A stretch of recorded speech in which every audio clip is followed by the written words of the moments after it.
Welcome to the Veritas Forum, engaging university students and faculty in discussions about life's hardest questions and the relevance of Jesus Christ to all of life.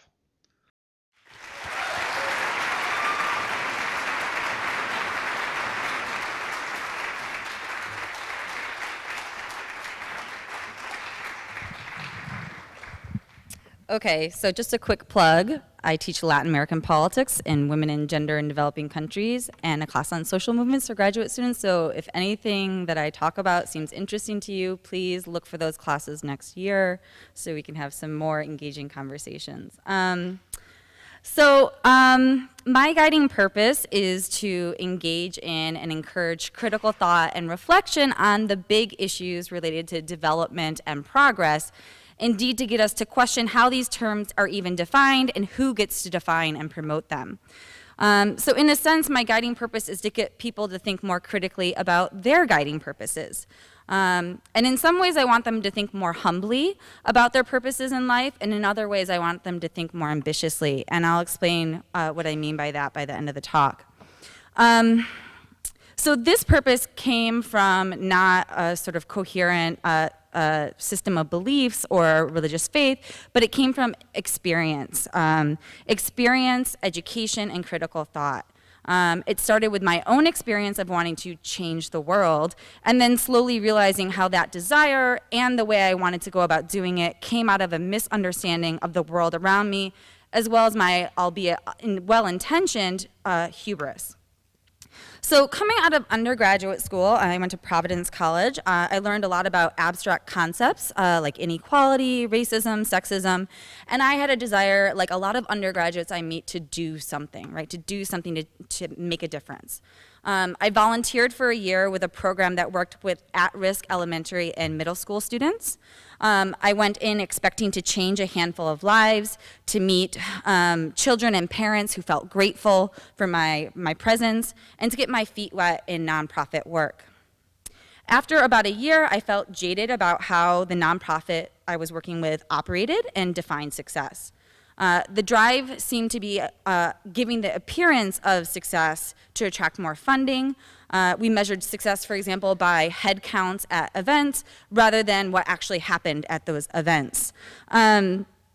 We assumed long-term benefits, but to my knowledge, the nonprofit never actually followed up with the beneficiaries of these programs.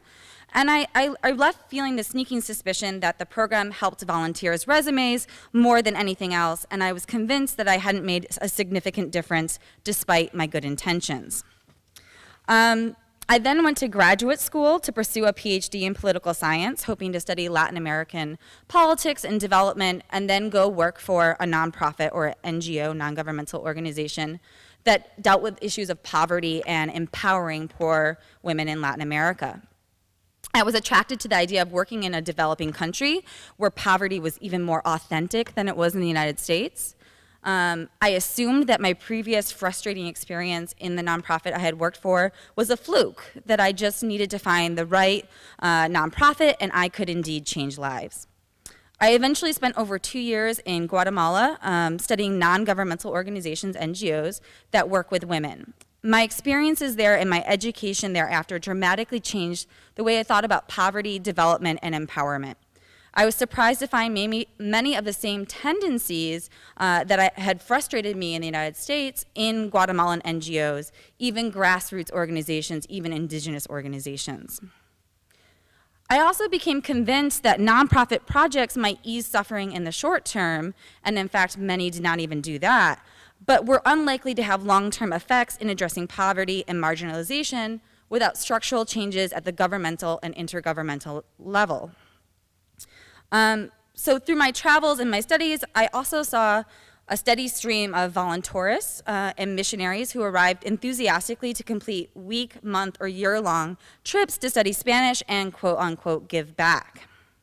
Almost every time I would travel back and forth to Guatemala, there would be a group of high school students or college-age students with matching t-shirts embarking upon or returning from their alternative spring breaks.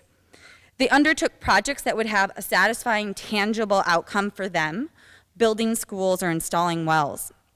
Rarely did they speak Spanish, much less one of the other 23 indigenous languages spoken in Guatemala. They often knew very little about Guatemala and arrived without experience or skills relevant to the tasks at hand. It was assumed, as I had myself assumed earlier, that their good intentions and presence would have a positive effect. It was never considered that they might not actually have a meaningful impact, or that in fact they might actually have a negative impact. They often held romantic ideas about the people they would or did encounter, that they were victims, that they were heroes, that they were poor but happy, that indigenous people were more in touch with nature. They were looking, as I was once looking, for a more authentic experience. And by authentic, we all meant poor and indigenous.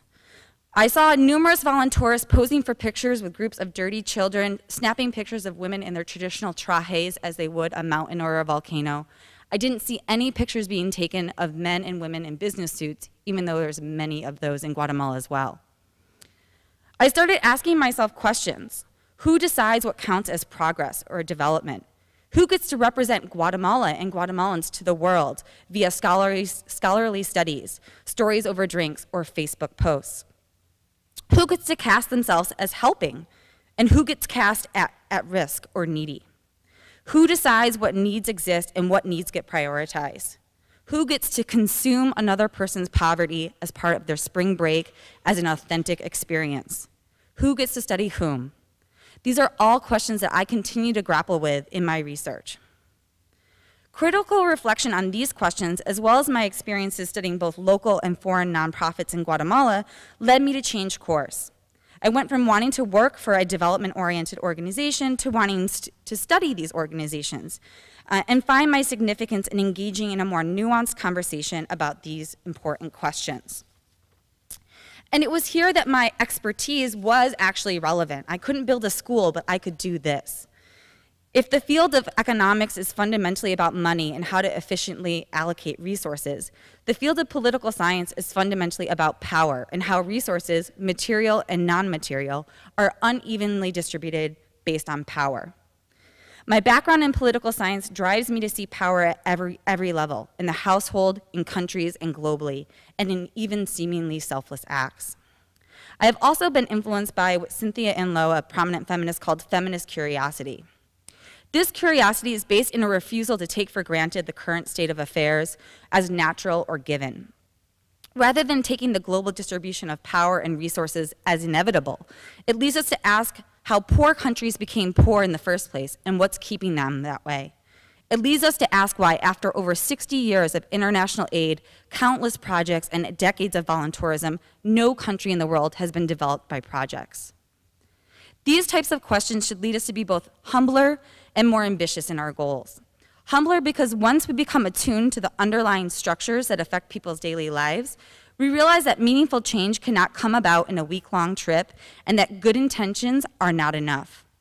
In fact, that week-long trip might actually fit quite nicely into the existing neoliberal capitalist system that is producing that very global inequality. But once we realize that, we might become more ambitious, but in a different way. We might actually start thinking about how to address those underlying power structures.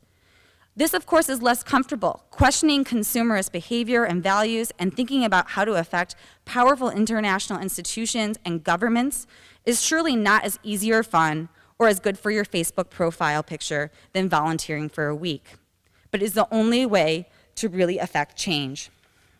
So true success for me looks like undertaking research and teaching that gets people to think more critically about their place in the world, more systematically about the root causes of inequality and injustice they see, and both more humbly and more ambitiously about their own life purposes.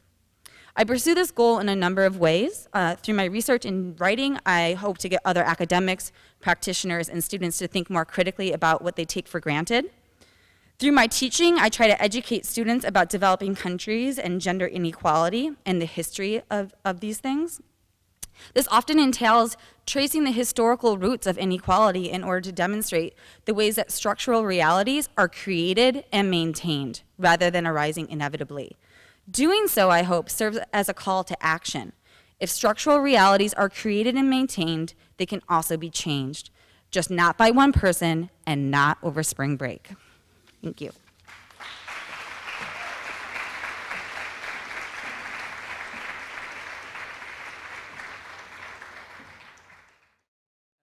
I am really excited to be here today. I come from New York where it's still gray and gloomy, and I'm so happy that you guys gave the sun to me today. That's amazing. I'm loving Eugene already. So I am excited to talk about success and significance today. This is something that I think a lot about, and I know when I was in your seat, these questions are really important to me. So I'm happy that you guys are here tonight to think about these important questions, and looking forward to sharing my perspective on this. So success and significance, what are these things? How do we define them? Why do they matter? So I don't know that we could all come to any definition on what success or significance is, but I want to offer one framework that we might be able to kind of quasi-agree upon. And it's the resume virtues versus the eulogy virtues. So the resume virtues are what we're hard at work on right now, trying to score the right job, come from the right school. They are showing our position, prestige, money, and power. Eulogy virtues are really much more about our character and about who we are and about what people will say about us when we leave and how we've impacted people in our lives. So it's much more relational and character driven. So these eulogy virtues versus the resume virtues.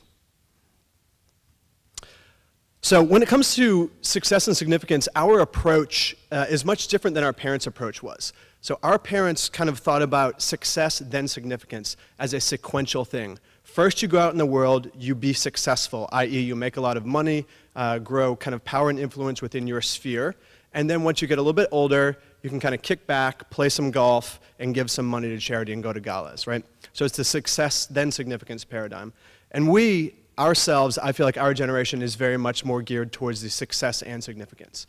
We would like to do those both at the same time, and we want to figure out how to do that. And we may be one of the first generations that's really seriously trying to juggle both of those at the same time. So the question is, how do we do that? How do we pursue both success and significance simultaneously?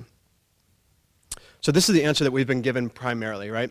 From the time we were a kid until now is just follow your heart, right? So you hear this in like pop songs, you hear this in Disney movies, you've heard it from parents and teachers, and you probably hear it from career counselors right now. You're like, I'm a sophomore, I don't know what to do. What should I do? Follow your heart. Okay, thank you, that's not very helpful.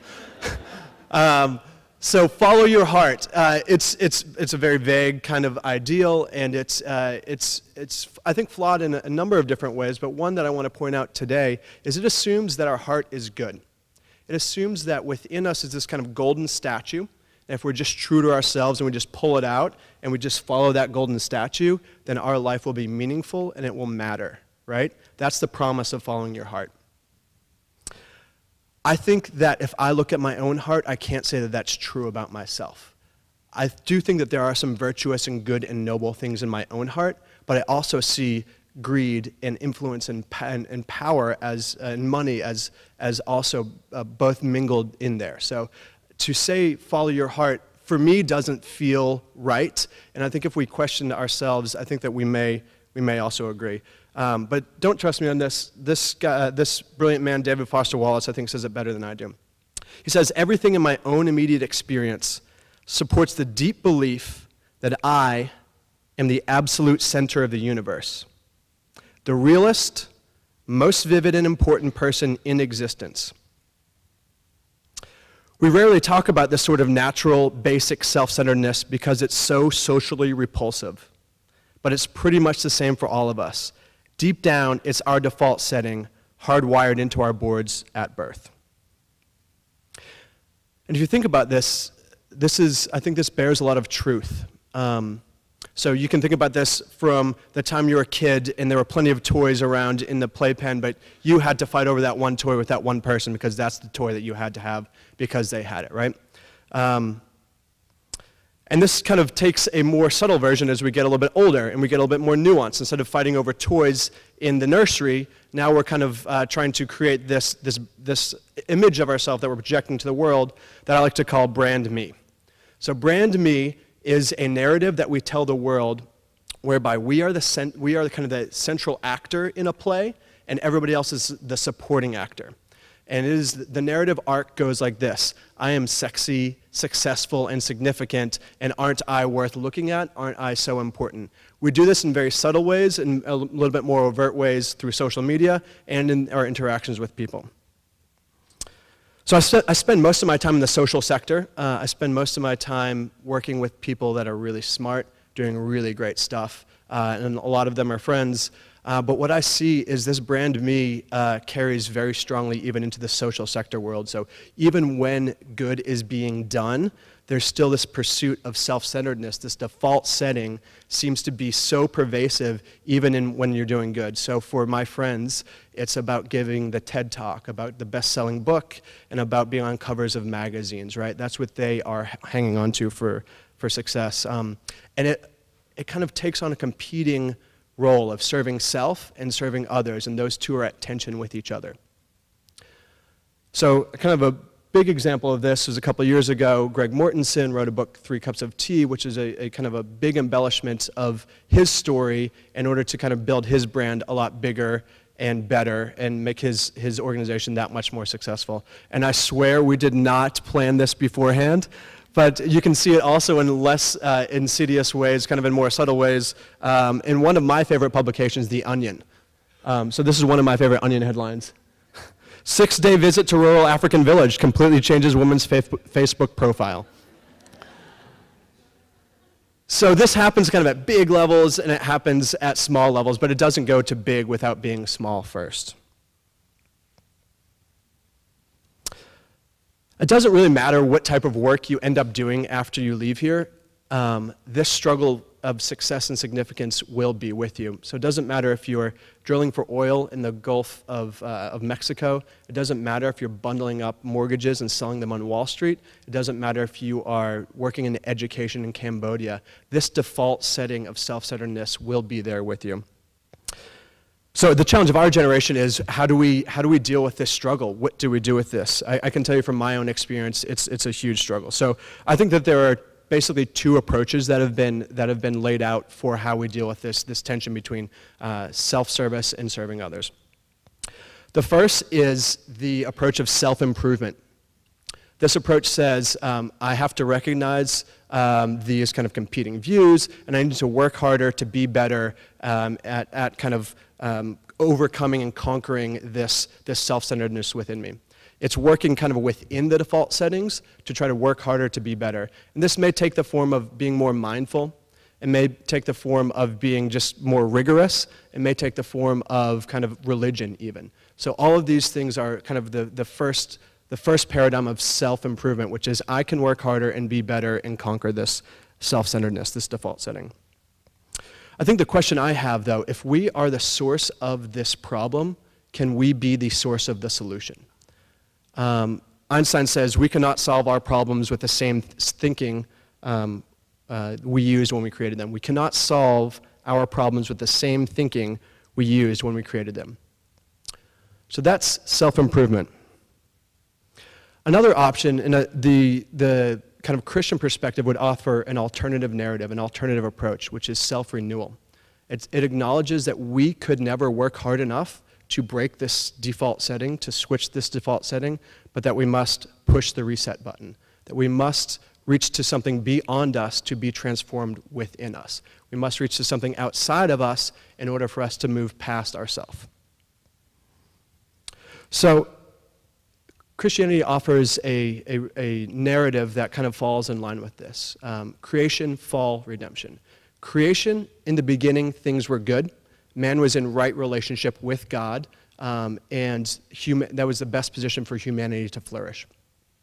Then the fall was when man said, I'm going to scramble the settings and put myself at the center of the universe instead of God.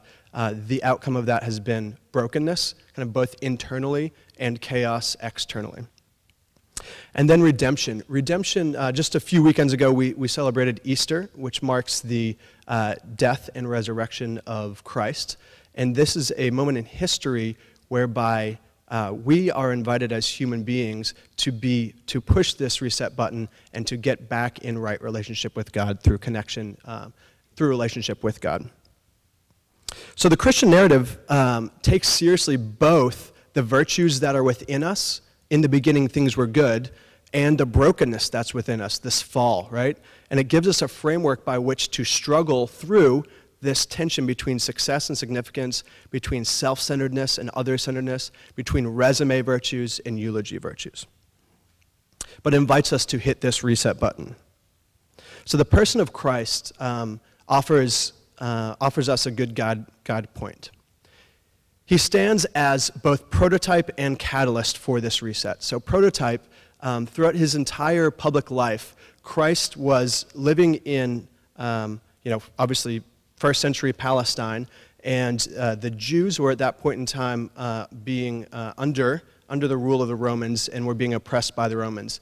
Everybody wanted Jesus to take political power and to take the road of power to change this Roman Empire and to free Israel from the Roman rule.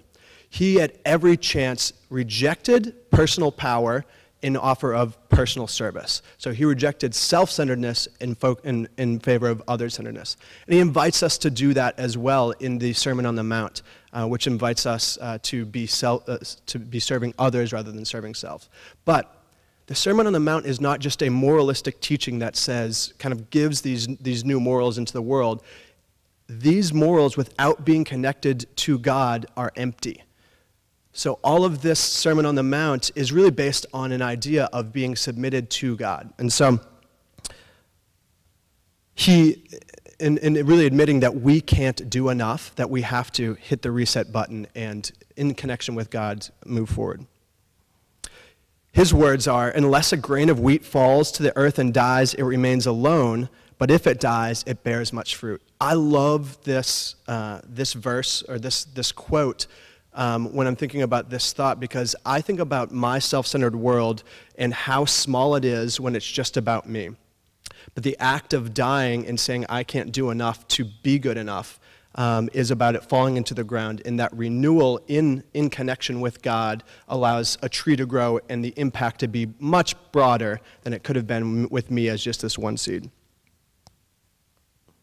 So in the person of Christ, we see both the prototype of how to live, and then we see that he is the catalyst also for a new type of life to live. It's about hitting that reset button. So I want to tell you a little bit about my story and how I've struggled with this personally. As mentioned, I was working on a social venture with a number of friends to work with survivors of the commercial sex trade in Southeast Asia. It's a fashion brand that employed them and helped them move from the bars and brothels to kind of a healthy, more stable life. I think is a project that started out with really good intentions, right? And was very pure and noble at the beginning. But it's slowly, with any startup, it's really hard work. And so you're pushing as hard as you can and you're not seeing a lot of results. Every once in a while you hear a little bit of praise and a little bit of affirmation, and I personally started to grab onto that. So what started out as a good, noble, true intention was twisted by me really wanting to have this sense of affirmation from external validation. And it really took the failure of that venture for me to come to grips with me, how far I had drifted towards self-centeredness even when I had started out with something of a very noble cause. So there's a paradox that Christianity offers that is worth thinking about. So we have two approaches here to consider. The first approach is self-improvement. It has an economic logic. The more you put in, the more you get out. Risk equals reward. The self-renewal paradigm offers a moral logic, which is oftentimes counterintuitive. It says, the last shall be first. It says, you must give to receive. It says, you must die to live. So the Christian invitation is paradoxical. It's not self-help. It's not try harder to be better. It's really acknowledging that we need to push this reset button, and in connection with God, that he will be able to renew us internally. And I think that that's the best chance that we stand to really pursue in the long-term success and significance. Thank you.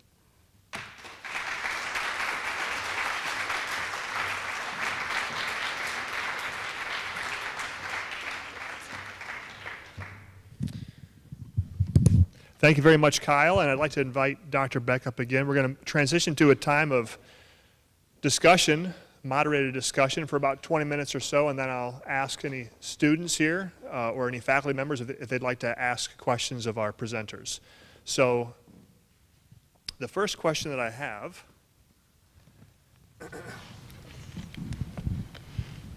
and either of you can answer this. Would you start? Let's start with, what is your hope for the work you are doing and for humanity more broadly? Both of you are doing some wonderful things. What is your hope with this?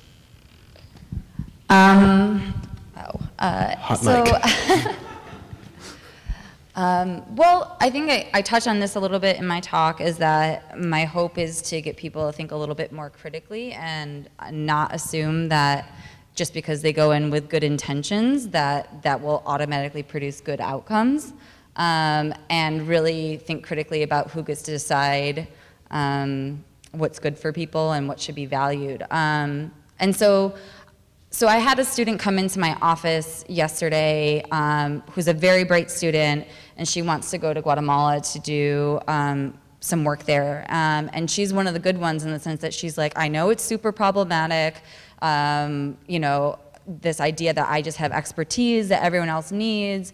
And she was really struggling with that, and she was really uncomfortable with the idea of going in and assuming she knew what people needed or assuming that she could be of help. And I told her, basically, the fact that you feel uncomfortable is a really good sign, and that should actually never go away. There is no resolving that discomfort. It's only through embracing it that we actually can progress at all. And at any point, if you feel sure that what you're doing is unproblematic, I guarantee you it's like you're making things worse. Okay, great.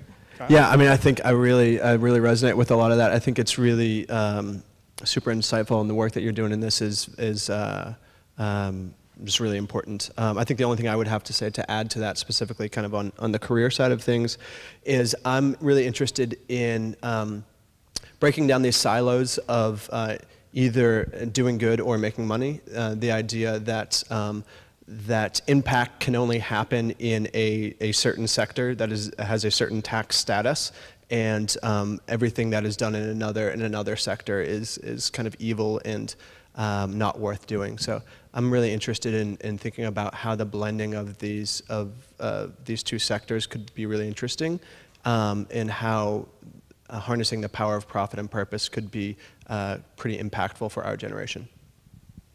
Okay, super. Let's talk a little bit about failure, something that we as humans all experience. What resources does your worldview give you for handling failure? And Kyle, why don't you start? I'll kick us off. Yeah, sure. I think, like, I shared a little bit about kind of a little bit about my kind of failure with biography, this fashion brand that we were working on. You can only say so much about that, but I mean, it was pretty. I will say, first of all, it was pretty impactful on me, on my friendships, on the relationships of everybody that got involved in this to start this off, and it was really, I think, devastating in a way that it took me a number of years to really recognize the amount of my identity that was wrapped up in being that person, being a person that would be kind of patted on the back at cocktail parties for doing good work, or for being able to really be identified with actually having real impact. That sort of stuff my identity was very wrapped up in. I think what my worldview offers is a real check on that, and it says that basically it says, the bad news is that you're more broken, way more broken than you could ever imagine. And the good news is that you're loved deeper than that brokenness. So I think that that was a good place for me to land coming out of this failure, to understand like the realness of my brokenness, and for that not to be a pat thing, for that not to just be like, oh, well, okay, he's kind of broken, but for it to be real, and then also to say that I'm also accepted and loved is pretty powerful. Great. Erin, Dr. Beck? So I think there's two sort of levels of the question. First is, on a personal level, how does my system of beliefs help me manage failure in my daily life? And then how does it make me think about failure in the world? In terms of the latter, I think that I think that it requires, if you're doing it right, the social sciences should lead to, so there's a difference between single loop and double loop learning. Single loop learning is things aren't quite going well. So an organization, I'll give an example from my research, starts off wanting to give small loans to very poor women because they think that will help them lift them out of poverty, and they think people aren't paying attention to the poorest of the poor. And then they realize, after actually trying to measure their success or failure, which very few nonprofits do, that they're not actually having the effect that they thought. So rather than questioning the project of microfinance, or that they have expertise that is needed, or that their intervention in the first place is good, they just targeted a different population, right? So they say, oh, we can't help these people, but these other people can really benefit from our loans. And they forgot their original purpose was to help reach the poorest of the poor. But they have this expertise, the idea of, if you have a hammer, all you find is a nail. Us in the global north, we oftentimes walk around with hammers and we just keep on looking for nails. And rather than questioning if the hammer is even the right tool in the first place. So I think that my field, if it's done correctly, though oftentimes it isn't, can make us think differently about failure, because oftentimes in the world, failure just means we need more of this, right? Oh, so free markets didn't produce development, so we need more free markets. Or we need freer trade, or less regulations, or more business, without thinking about, like, oh, maybe our original assumptions weren't correct. And then in my personal life, I've learned to just expect failure. I don't know if that's a belief system or just a fundamental low self-esteem, but I assume that I will fail. Or reality. Yeah. My father always said, assume things are going to go badly, and then you're either right or pleasantly surprised. So that's sort of my... Advice from Dad. Love it. Very provocative thoughts. Thank you, thank you. Let's talk a little bit about purpose. Do we need purpose in life? And if so, can we form our purpose from objective values, or can they be subjective? What are your thoughts on that? I think this is a weird question because what does need mean and what counts as a purpose?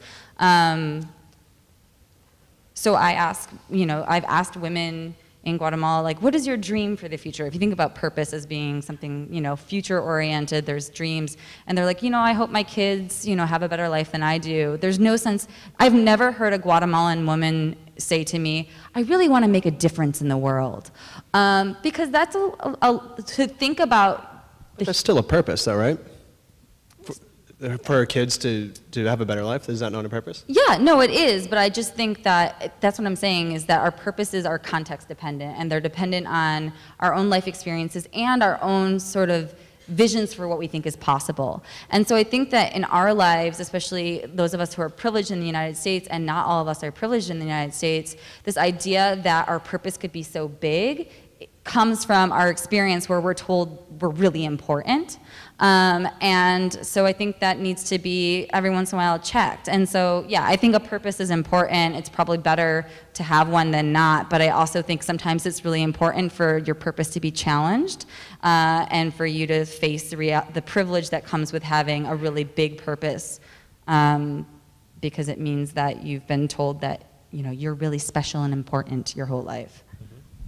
Okay, great. Yeah, I do think that we are hampered as a generation because we're told that our whole life. The unique snowflake, follow your heart. It's all about you. That can be very paralyzing in a lot of ways. It can open up so many opportunities that you have this paradox of choice, whereby even if you choose something really great and amazing, you feel less good about it because maybe you should have chose the 21st choice instead of the 22nd choice, right?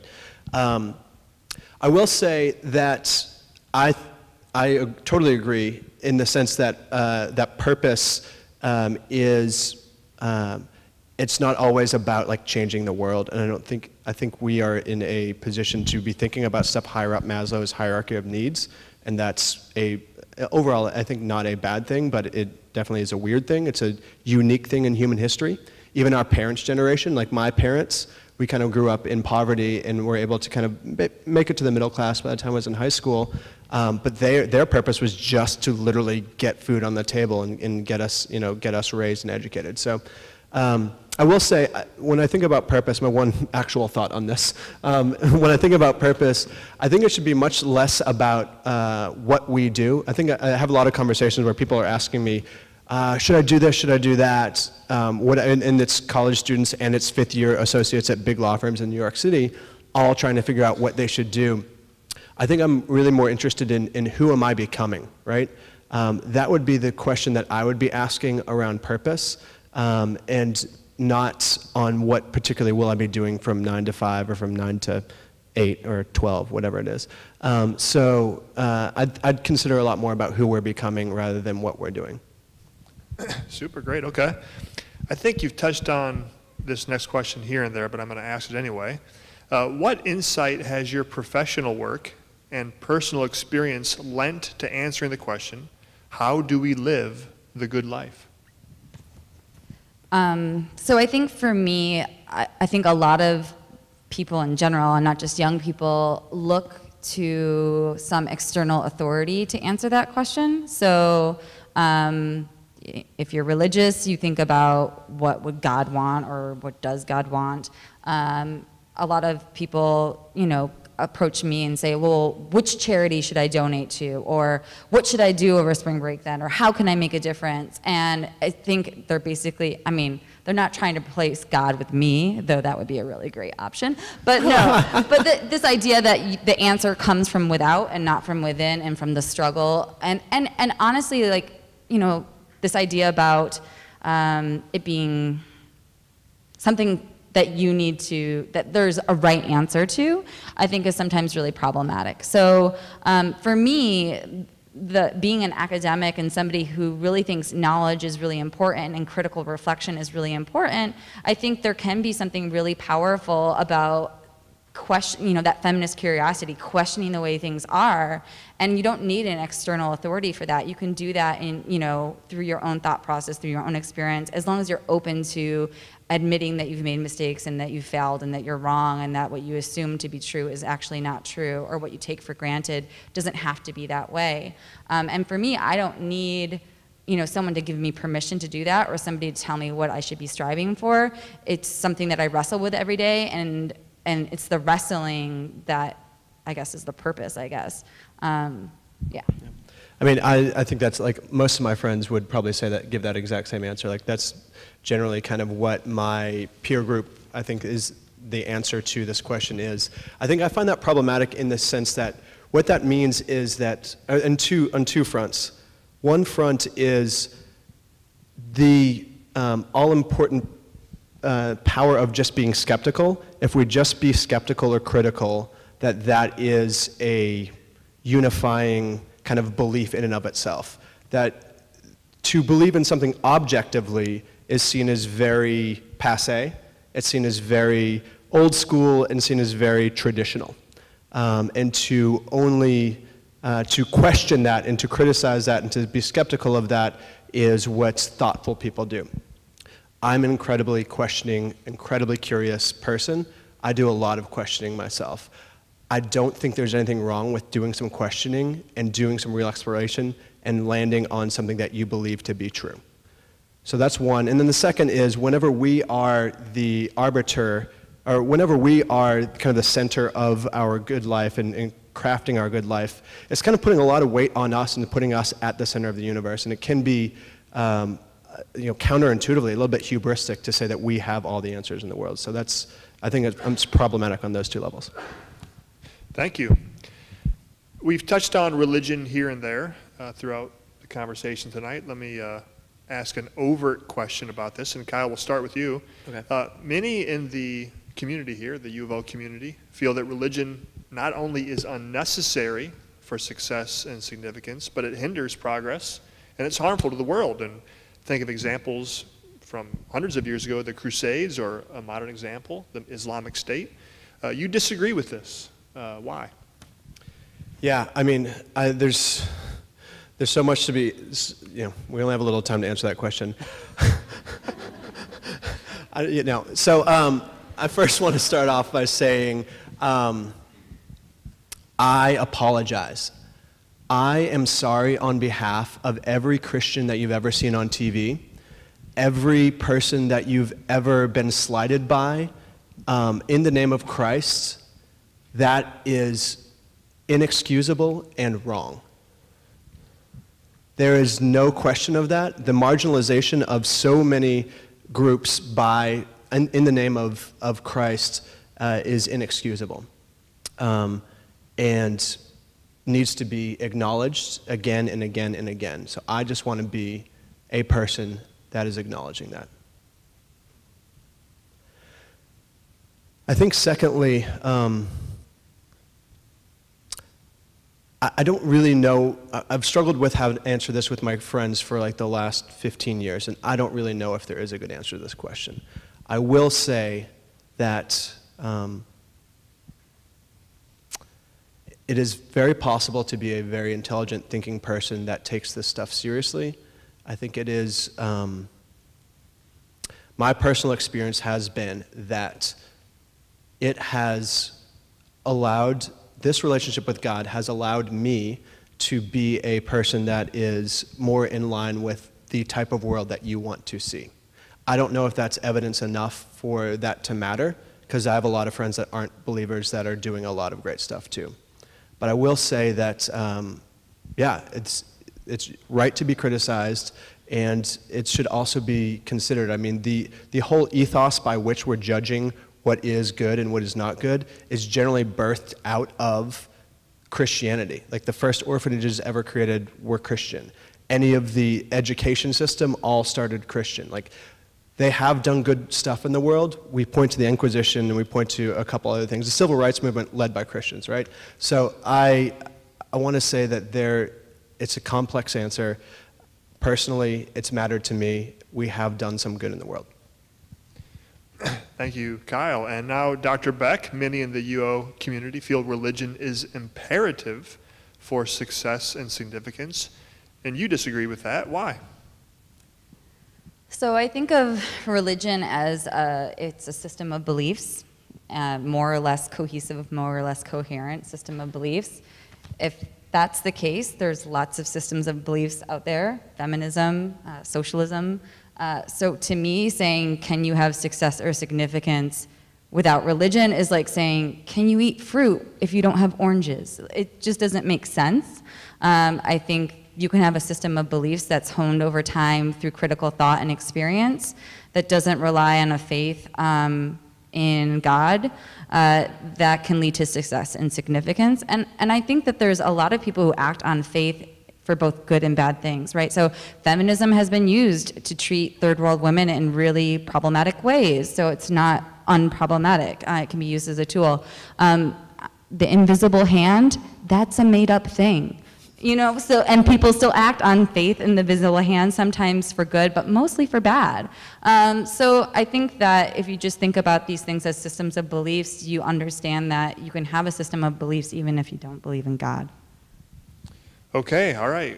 Thanks to both of you for answering those questions. And now let's invite any U of O students or any members of the faculty to please line up. There's a microphone here in the center. We'll take some questions from the floor. And I also have some questions from our initial Veritas forum 3 weeks ago that students filled out. Sorry about that, guys. Missed a flight got delayed. I was here. I win extra points. Okay, so while students are lining up here, let me just ask a question that came from our session 3 weeks ago. What is the most significant thing you'd have done in the past 3 weeks? I took a vacation, and I thought that was incredibly significant. I believe in the power of rest, and I did a lot of that. It was great. On an interpersonal level, I'm helping a girlfriend through a breakup. Those of you out there who have been through that know that's super significant. That's legit. On a broader level, I've spent the last couple of weeks really grappling with some historical stuff I'm working on in Guatemala on sort of neoliberal transformations, the U.S. role, and even though that was something I was doing alone in my office, I feel like it will contribute to a broader discussion where we think more critically about these things. So I consider that significant, especially if I can share it with other people down the line and with my students currently. So. Okay, all right. Okay, so just some ground rules here. If you're going to ask a question from the floor, please keep it brief and to the point. Use your time to ask a question and not share an opinion at this point. So we have a question right here. Go ahead.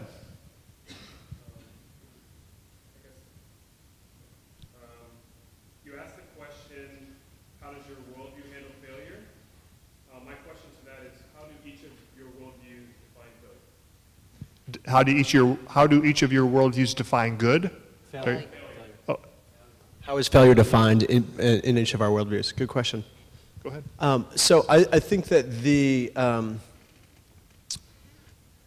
so the biblical narrative, every time there is brokenness and there is disjointed behavior, it all comes from a very central motivation, which is pride.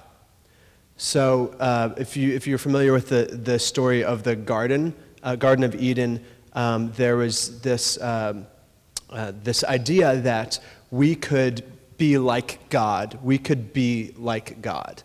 So pride is really the center point around which a lot of kind of brokenness kind of spins out. But I would say failure is an improportionate self-love or disordered loves. That's what I would say. So as a field, the social sciences would define failure according to two, depending on your goals. So one goal of the social sciences is to accurately describe the world, and the other is to accurately explain, like, why one thing leads to another. And so in that field, a failure would be, getting things wrong, basically.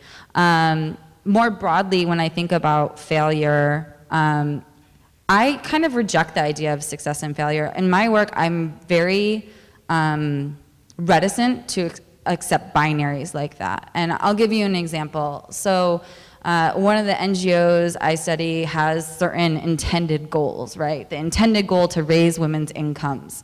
And so the way we could study success or failure is, okay, do they do that? Let's actually measure it and see if they do that. Okay, well, what if they have all sorts of unintended negative effects? They raise women's incomes, but now women are fighting over money. Well, is that a success or failure? You can't discount that women's incomes are higher, but it also leads to these other things, right? So whenever anything is introduced into the social world, we never see success or failure like that. Another example, women's empowerment. People often measure women's empowerment in part by their mobility, right? So can women leave the house? Can they move about freely? Are they restrained by their, abusive, alcoholic, gambling, awful husband, right?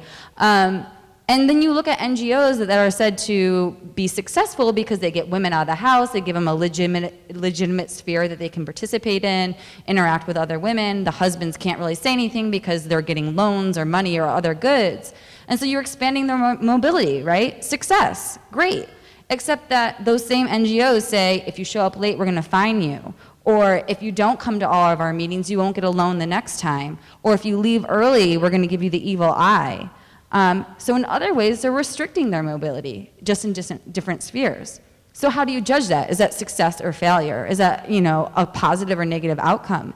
And what we realize is that oftentimes we like to study and do things in other countries because we can presume that there's no complexity there, right? Because we don't know enough. So we can presume that there's a world where we can have an intervention and it will lead to predictable results. But we would never say, like, oh, let's see how we can change the United States. Because we know the United States, it's really complex, and there'll be lots of unintended consequences. So for me, my field really leads us to reject binaries of success and failure like that.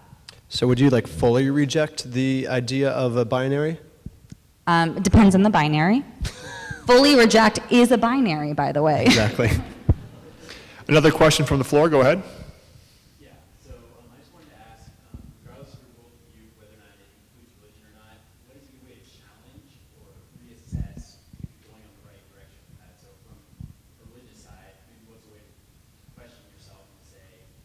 Going down the road, do I have tunnel vision in this, wanting to reconsider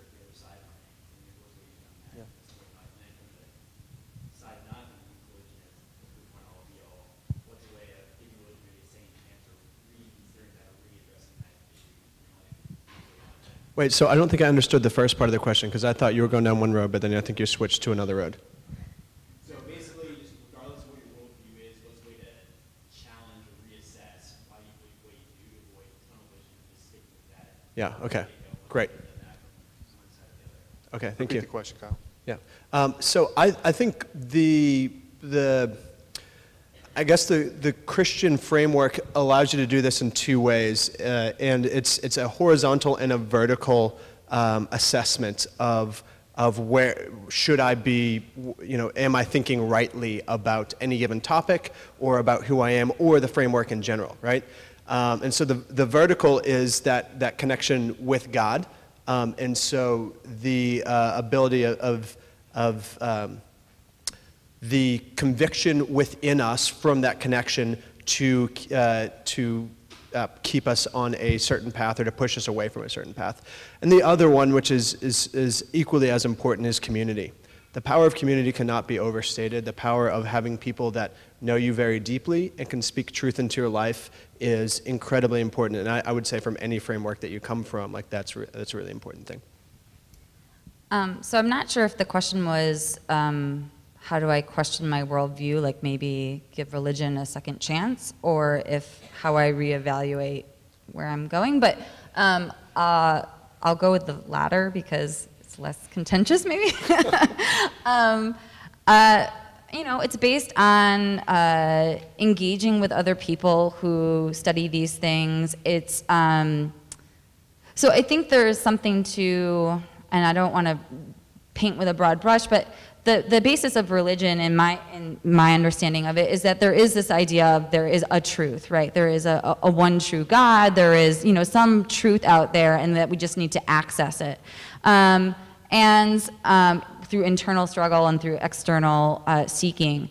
And I really, in general, when I think I know something for sure, that's when I know I'm in trouble.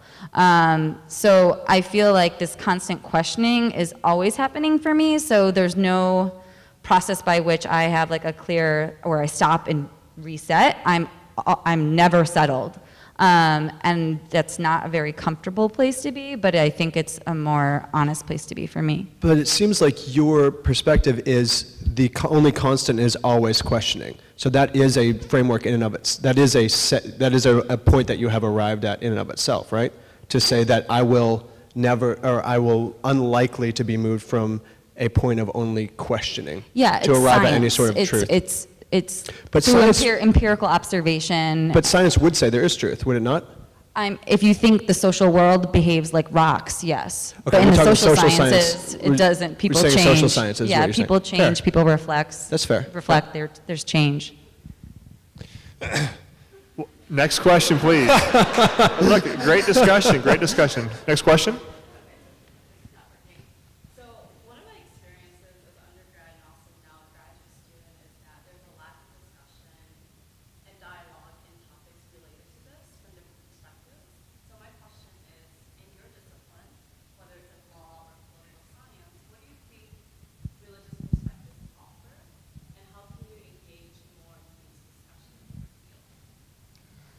So law and political science are actually not that far apart. Nope. But I think actually there's been a big weakness in the field of the social sciences more generally and political science more specifically as treating religion as a choice like any other choice and not respecting people's deeply held faiths as motivating their behavior. And so for me, I think for a long time, there was not a respect given. There was this secularization bias in the field where, it was churches competing over members in order to get money, right? And things like that. And it led to, it was a failure in the sense it was not an accurate description of how the world was working. It was based on our own biases. So I think that in terms of, even if you're not a religious person, respecting people's faith as as something to be taken seriously helps you do better social science. And that requires knowing something about the system of beliefs they have, and rather than seeing it as something that's naive or people are tricked into it, to really respecting their motivations and drives. Yeah, I mean, I think that I think that goes the other way too, right? So the sense of a absolute rightness in any field is really dangerous to blind you to other people, to respecting other people's viewpoints. So I think it can go. I think it can go. The religious person in any field can also have such a strong perspective that it's incredibly damaging to people around them. So, yeah. Next question. Do your worldview explain to us what a human being is? The question is, do your worldviews describe to us what a human being is? Through your world. Through your worldview, yeah. Through your worldview, describe to us what a human being is. She's a better moderator than I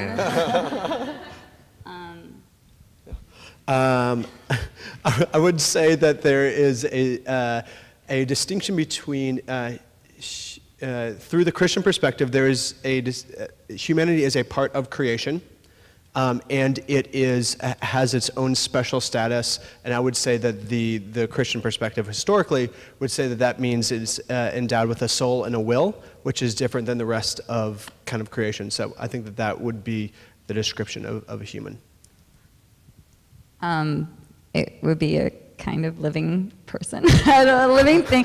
I mean, so I think what makes humans, specifically human beings, distinct are some things that we've picked up through science, which are, only humans are driven by this significance thing. Like, it's not like we have other animals where they try to have some sort of lasting legacy. We contemplate our own deaths.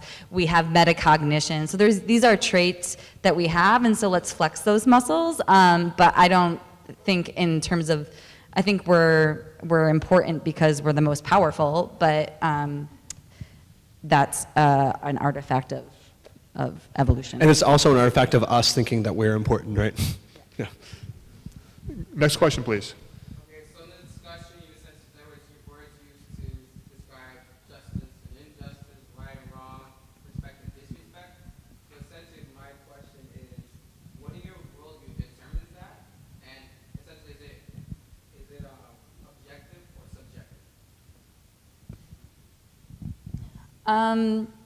So around like what's just and how we can define what's just, I mean, I think, I like to think that there is a clear, that there's a clear sense of justice out there. So I think that as people that are self-reflecting and critical, hopefully when you see an injustice, there is a sense of this doesn't feel right. Like, it's the same reason why when we travel to another place or see inequality in our own city or hear something on the news that just doesn't sit right with us, that I think it's speaking to something that we can identify.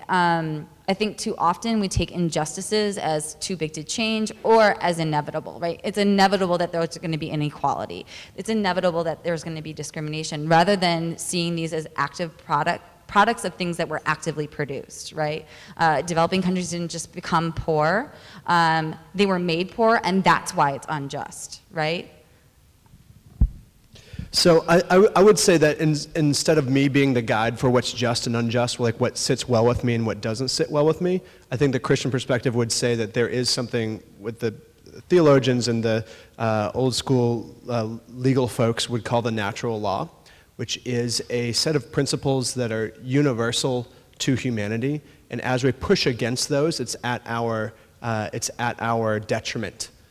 So it's anything that decreases human flourishing is kind of captured in this natural law. So I would say the hard thing about that means that I may be acting unjustly, and I need to be aware that if I'm the only arbiter of what's just and what's unjust, I'm very likely to grade myself on a very generous curve.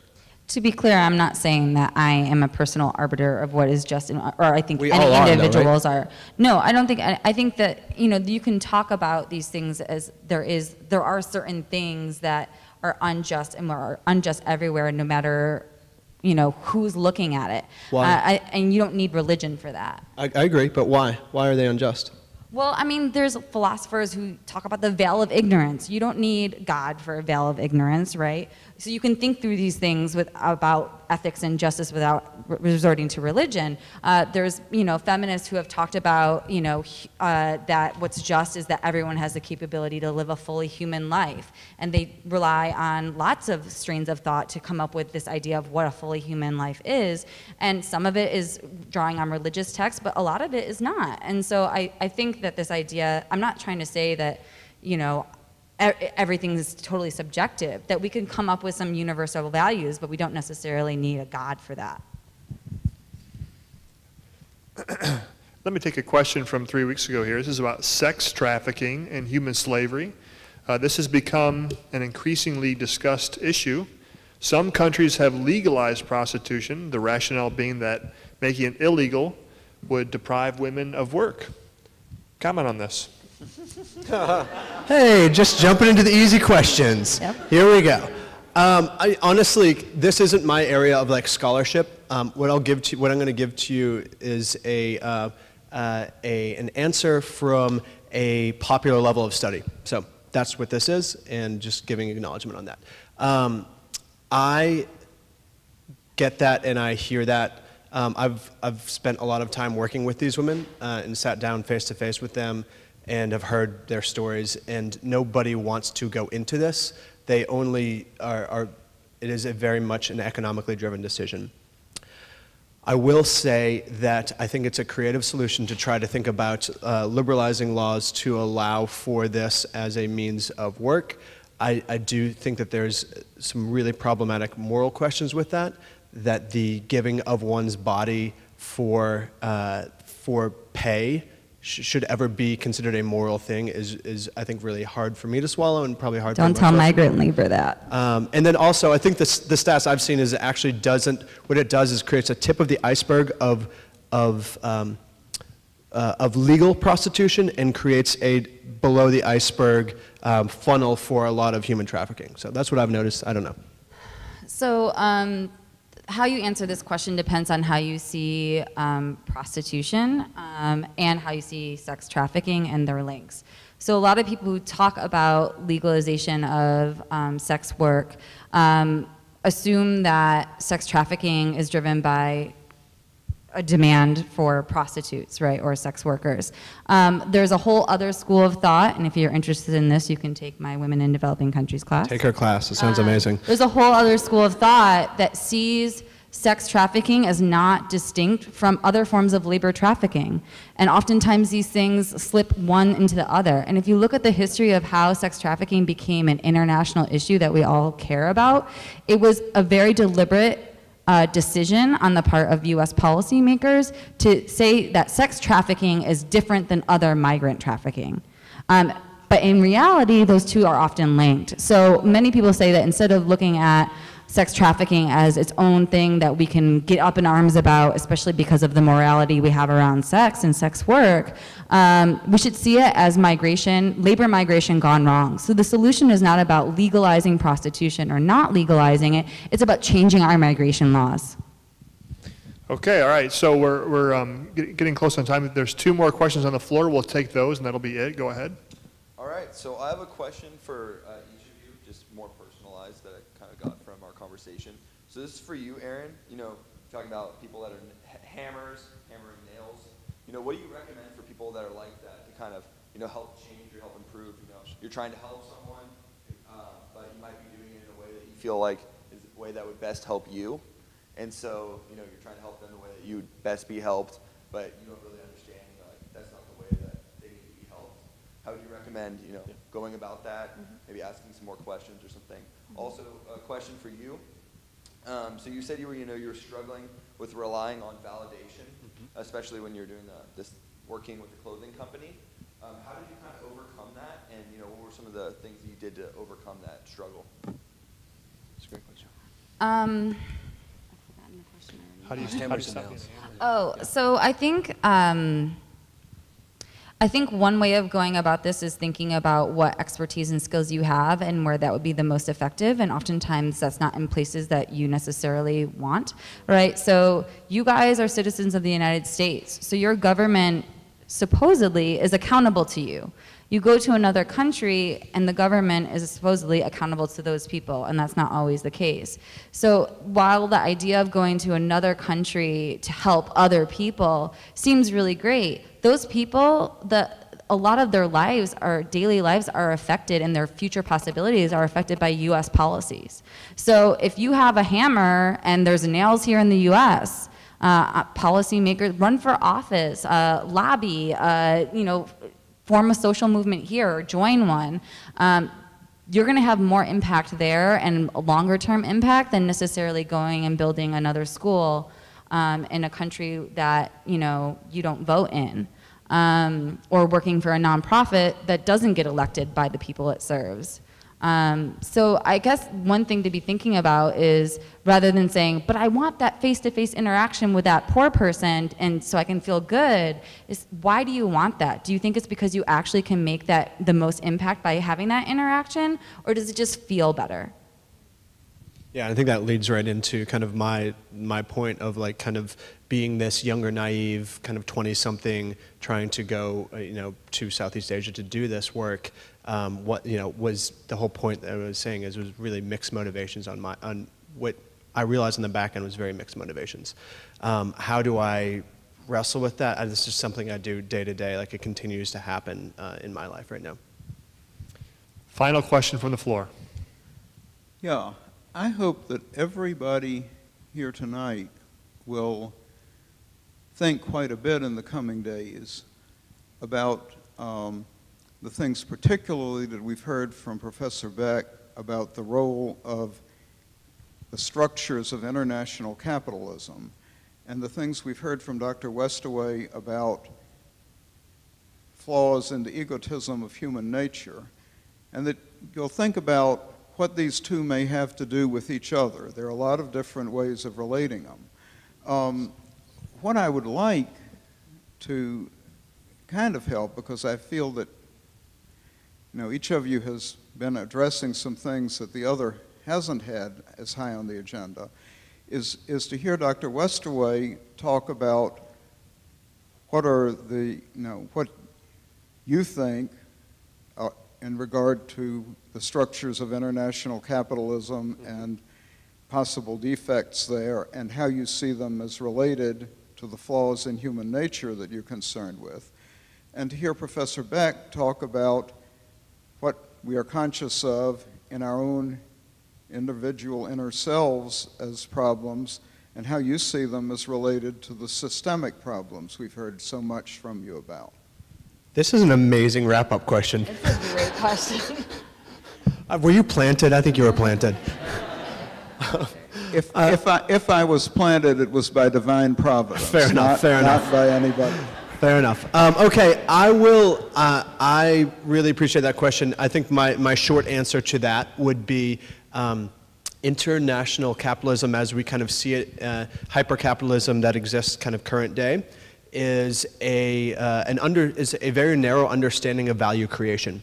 So it puts a value on one thing and one thing only. That's the price of the stock, right? So shareholder value above everything. Shareholder primacy kind of is the driving force.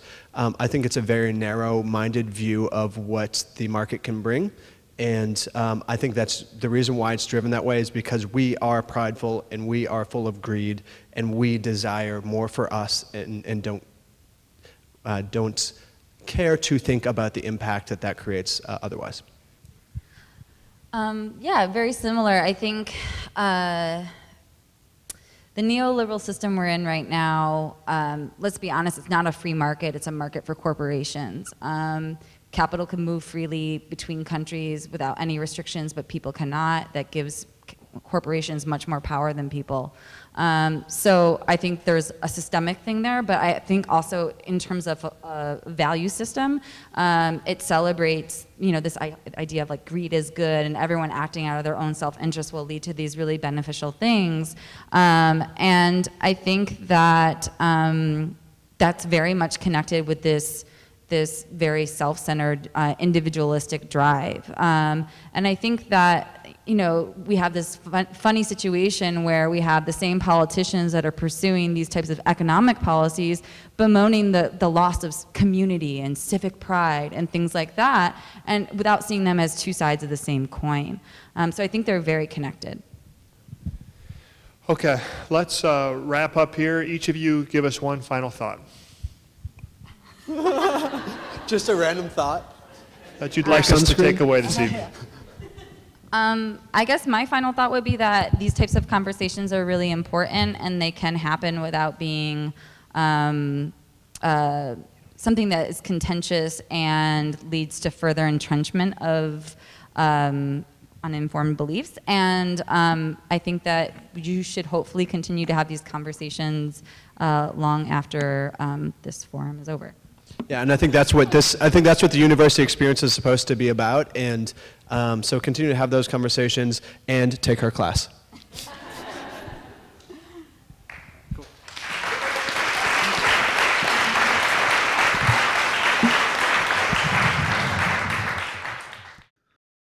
For more information about the Veritas Forum, including additional recordings and a calendar of upcoming events, please visit our website at veritas.org.